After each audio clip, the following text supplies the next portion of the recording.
Arcane is a masterpiece. The conflict of 𝒂𝒏𝒆 versus Piltover, and how every aspect of the show ties seamlessly to it. The gorgeous animation and voice acting that makes the world and immensely engaging characters feel so human. I could go on. It truly is something special. Season 1, that is. I swear I don't mean for my content to solely be about me complaining about shows I once liked going downhill. But man, Arcane Season 2 was just not it. Visually and voice acting wise, it's still amazing. Though sadly, I cannot say the same about the writing. Arguably the biggest detriment to this second season would be the sidelining of 𝒂𝒏𝒆 versus Piltover. As I've said, every major arc and plot point was rooted in this one way or another. And naturally, when the thing the story is built upon is completely gone, nothing in Arcane Season 2 feels like a natural progression of what Season 1 established and left us on.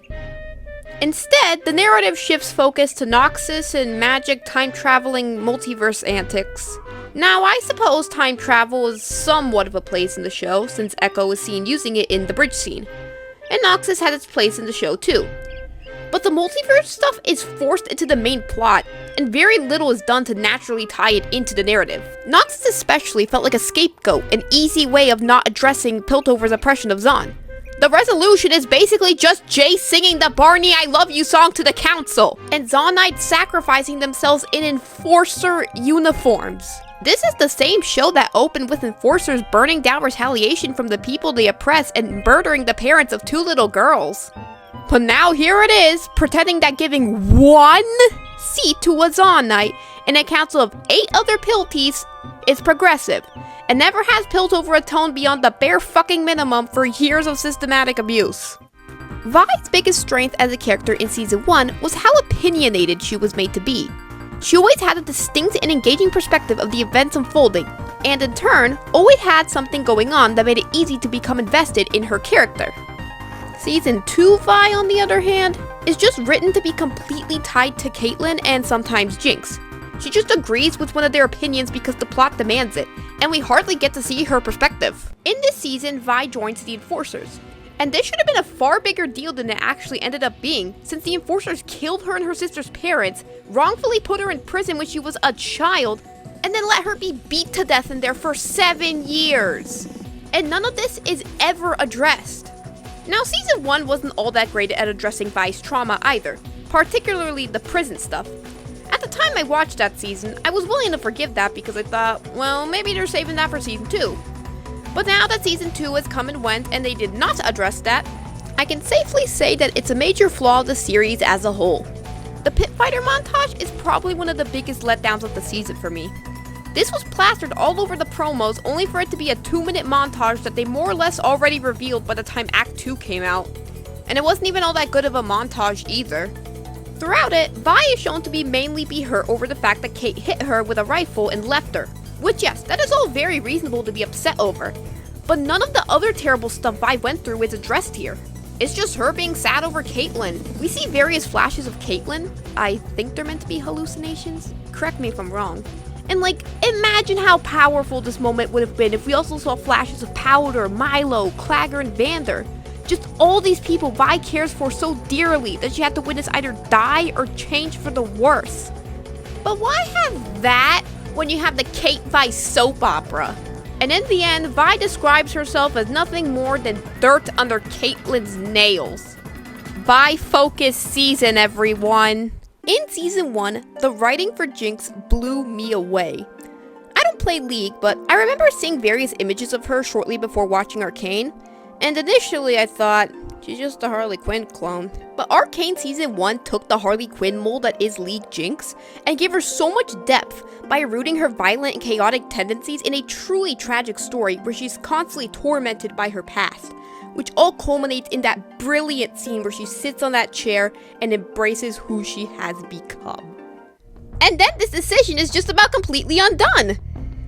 Jinx's Season 2 is, well, I wouldn't say she's fine, but she definitely became a lot more emotionally stable all of a sudden with far less hallucinations here. That's all because of this kid here, Isha, who has no character or personality beyond being a Jinx fangirl. I guess it's kinda nice seeing Jinx and Isha bond, but there's absolutely zero substance or engaging writing to this dynamic. It all just feels like a cheap way to avoid writing Jinx into the Zaunite Revolution plotline, which is a natural direction for the show to go in, and could have been an interesting direction to take Jinx's character in. But that's all dropped super quickly. Also, I found it so weird that she's villainized far more for her crimes against Piltover than against Zaun. Like, I give a shit that she killed numerous firelights and attempted to kill Ekko, kidnapped Caitlyn, and asphyxiated 𝑨𝒂𝒄𝒂 and then graffitied on her. I don't give a shit that she blew up the council, that was based. But the truly most infuriating part of how Jinx was handled this season would be her ending. So once Isha dies, Jinx goes to prison and she's depressed. 𝒂𝒄𝒂 gives a very out of character speech and then Jinx goes to blow herself up. Later, she sacrifices herself. And let me just say, the fact that she, alongside Jace and Viktor, are all canonically suicidal, sacrifice themselves at the end, is quite a choice. Basically, they reinforced the idea the narrative spent so long framing as tragic, that Jinx thinks she's a screw-up and everyone's better off without her, except now it's this beautiful thing. I have no words. Now let's talk about Caitlyn. I liked Season 1 Caitlyn. She was someone who grew up with immense privilege, which in turn partially contributed to her discrimination towards Zaunites, but she was also capable of a kind heart. I enjoyed the growth she went through in that season with her learning to respect Zaun, and initially, I thought her dictator arc would be a good opportunity to further enhance her character, but it ended up doing the complete opposite, and was, if anything, highly detrimental to her character. The problem with her arc in this season is, well, the everything. Caitlyn goes from "This city needs healing" to a full-on dictator way too fast. I can completely buy her becoming more hardened and distrusting after being kidnapped and tortured by Jinx, but all of her development in the previous season is just completely gone, just like that. The show seems to have wanted to have most of this come down to Ambessa manipulating her, but they did a poor job at conveying that. Ambessa wasn't involved in Caitlyn's decisions to gas Zaun, hit Vi, and be an authoritarian oppressor. She did all of that out of her own volition. I'd be willing to forgive this if the show addressed it all, but they did not. Gassing Zaun is crammed into a music montage that frames the act as super badass and cool. Being a tyrant and referring to Zaunites as animals and hitting Vi are all glossed over. Doesn't help that Caitlyn just randomly decides to switch sides by Act 2. There's no real development or lead up to this. When she and Vi reunite, Vi doesn't really get much time to show any resentment towards Caitlyn, barring the initial reunion and the scene where she berates her for her shit. As she should. Caitlyn responds with making accusations towards her. Earlier this season, when Vi expressed reluctance at joining the Enforcers, Caitlyn responded with making accusations towards her. She truly has redeemed herself. And to top it all off, they make out in a prison cell. The kind Vi was imprisoned in and abused in as a child for 7 years because of Piltover. That Jinx was self-harming in mere minutes ago. It all just gives off massive oppressor x oppressed, and I don't like it, because in spite of everything, Caitlyn gets to keep her rich fancy mansion. While I enjoyed Jace from Season 1, I didn't think too much of him. Rewatching the season though, I have a lot more appreciation for him. The Jace of Season 1 was a dreamer. Having saw firsthand the capabilities of Hextech at a young age when it saved him and his mom's life from a blizzard, he was determined to bring Hextech to the world despite the odds he faced. Season 2 Jace doesn't do anything. Like, while I do think Vi got the shorter end of the stick, at least the writers set up that Enforcer plotline for her, even though it ultimately didn't go anywhere. Jace, meanwhile, takes a huge backseat in terms of plot until Act 3, but even when he's given a larger role, it's just him chasing after Viktor, which, while an important character relationship, becomes what defines him. It's frustrating because there was not one, but 2 opportunities to give Jace an interesting arc this season. The first is on how, back in Season 1, Jace indirectly killed Rhaenys' son. And then in Season 2, Rhaenys came back to avenge her son. Jace's role in Rhaenys' son's death is glossed over, and he has no introspection over the loss. The second being on how Jace began Hextech development because he saw firsthand the good it was capable of and he wanted to share it. Then Ambessa came in and decided she wants to weaponize Hextech. It would have been really interesting to see Jace grapple with the invention being used like this. But he doesn't have any input or role over it. All Jace did is just stand there. Hextech gets villainized a lot this season. It's so dumb because we saw plenty of examples of it doing good throughout the series. Sure, there are certainly examples of it being used in problematic ways, but those are the only ways being acknowledged here. What made Viktor such a great character in Season 1 was how the writers conveyed his desperation. I hope that didn't come off as wrong. I'm sorry if it did. All he wanted was to not die an early death, and to share with the world the good of Hextech, goals that the writers gradually displayed on the larger scales the clock ticked for him.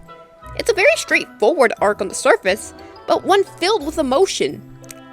Season 2 is the inverse of this. It's all these big grand moments, but with none of the understanding. Like, he wakes up from his coma and he and Jace reunite, then 2 minutes later he decides to leave because reasons. Viktor mentioned something about his and Jace's past diverting, but that's pretty vague. We didn't see Viktor again in Act 2, and Guy's now this magic Twinkie Jesus with a whole ass cult. And then in Act 3, he suddenly wants to make a robotic hive mind. How does him healing Zaunite suddenly become wanting to strip them of their agency and take over the world? It doesn't add up. Finally, Jace then enters Viktor's conscious or the astral plane or wherever it was, and tells him that his imperfections are beautiful, which, while a nice sentiment, misses the whole point of Viktor's character. It was never about imperfection, it was about the fact the man was dying. Ekko didn't have too many appearances in Season 1, but the ones that we managed to get established quite a bit about his character, and how the circumstances in Zaun motivated him to build a Zaunite safe haven and group of freedom fighters in the form of the Firelight Space and Firelights. All of this Ekko did at a fairly young age, and there were many ways for the show to give insight to this, as well as Ekko's character.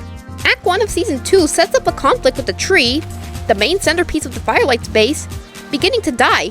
Then it goes the same way as the Zaunite Revolution, in that it's never brought up again or concluded in a satisfying manner. His relationships with his community are sidelined, and by Act 3 he just becomes Jinx's boyfriend. The entirety of his time in the AU basically amounts to him falling in love with AU Powder, so much so that he conveniently forgets about our timeline Jinx's attempts to kill him, and all the Firelights that she successfully killed because reasons. It's a frequent pattern I've noticed in this season. Half of the main characters are tied to their partners, while the other main characters have very messy and clunky arcs. One of the most common criticisms I saw floating around was that of the Blisters and Bedrock flashback. At first I didn't really understand most of the complaints, but after thinking about it for a while, yeah, it sucks. Vander was the one leading the failed revolution in the opening of the show. In that moment, upon seeing the orphaned Vi and Powder, he decided to give up fighting, because he felt doing so cost the families of countless Zaunite children like them. He adopted the girls because he wanted to keep them, alongside Milo and Clagger, safe. But with the new context of Felicia, it's now been established that he was going to take the girlies in either way because she wanted him to. Therefore, removing the nuance of Vander and Silco's falling out, the nuance of why 𝒂𝒏𝒄𝒂 resented him, as well as the emotional beats that made the opening so effective. Multiple lines of dialogue hinted at Vander having a dark past. He wasn't always the peacekeeper, and we would get a good glimpse of that with the Day of the Ash. So it's quite baffling that this season attempts to present them as this pure good, absolute saint of a man. Not only does that wind up detracting the writing, it's also contradictory to all the aforementioned stuff about his past, and undermines his flaws. He did write a letter to Silco apologizing for the events of the Day of the Ash, somewhat acknowledging it, but the show has everyone pretend that it would have magically resolved everything. And he hardly does anything as 𝑧𝒄𝒄 before being turned into a sad puppy to speedrun the sisters' already half-baked reconciliation. Silco, despite being dead, wasn't immune from Season 2's shoddy writing either, unfortunately. In his case, the addition of Felicia serves as a highly unnecessary addition to his backstory, attempting to create explanation for why he took Powder in, when we already had an explanation, and a much more emotionally compelling one at that. The only reason Silco is acknowledged at all is because here he serves nothing more than a mouthpiece for this season's vapid and childishly simplistic themes of forgiveness and how Zaun needs to forgive because something cycle of violence. Recording my script for this video, I felt rather sad. For as harsh as I've been on Season 2, I didn't want to be. I wanted Arcane Season 2 to be great, just like its predecessor, and to sing its praises. It's why for a while I tried to justify so many of the flaws present, but eventually I couldn't bring myself to do so anymore. It makes that final shot at the end of Season 1 hit even harder, because what could have been isn't just what could have been in the sense of an intentionally tragic story, but to me, it can apply now to the show itself. What could have been?